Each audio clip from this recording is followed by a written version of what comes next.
কালি ৰাহুল গান্ধী ডাঙৰীয়া কি বক্তব্য উপস্থাপন কৰিছিল ৰাহুল গান্ধী ডাঙৰীয়াই কৈছিল যে যিসকল লোকে নিজকে হিন্দু বুলি কয়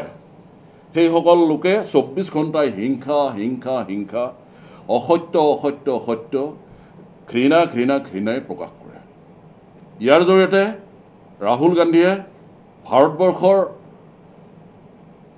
গৰিষ্ঠ সংখ্যক জনসাধাৰণক আৰু সামগ্ৰিকভাৱে প্ৰতিগৰাকী দায়িত্বশীল ভাৰতীয় নাগৰিককে আঘাত কৰাৰ মৰ্মত আঘাত কৰাৰ এটা ব্যৱস্থা কৰিছে 2021 চনত এইগৰাকী ৰাহুল গান্ধীয়ে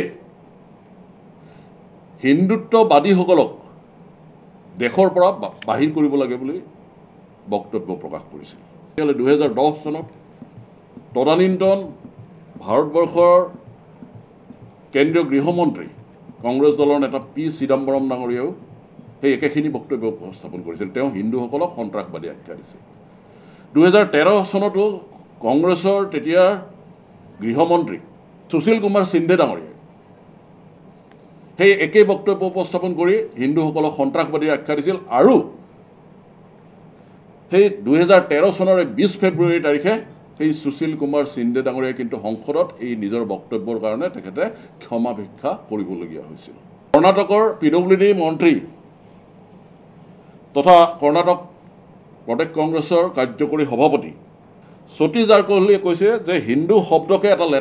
লেতেৰা শব্দ বুলি অভিহিত কৰিছে আমি লক্ষ্য কৰিছোঁ যে বিভিন্ন সময়ত কংগ্ৰেছ দল আৰু বিৰোধী ৰাজনৈতিক দলসমূহে প্ৰধানমন্ত্ৰী নৰেন্দ্ৰ মোদী ডাঙৰীয়াক সমালোচনাৰ নামত বিৰোধিতা কৰাৰ নামত ভাৰতীয় জনতা পাৰ্টিক বিৰোধিতা কৰাৰ নামত ভাৰতবৰ্ষৰ যি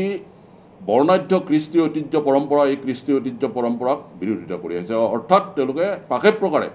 ভাৰতবৰ্ষকে বিৰোধিতা কৰি আহিছে কিন্তু আমি প্ৰশ্ন উত্থাপন কৰিব বিচাৰিছোঁ ৰাহুল গান্ধীৰ ওচৰত এনেধৰণে কংগ্ৰেছৰ ওচৰত এনেধৰণে যে এই হিন্দু বা হিন্দুত্বৰ প্ৰতি তেখেতসকলৰ কি এক এলাৰ্জিক ৰিয়েকশ্যন কিহৰ কাৰণে আছে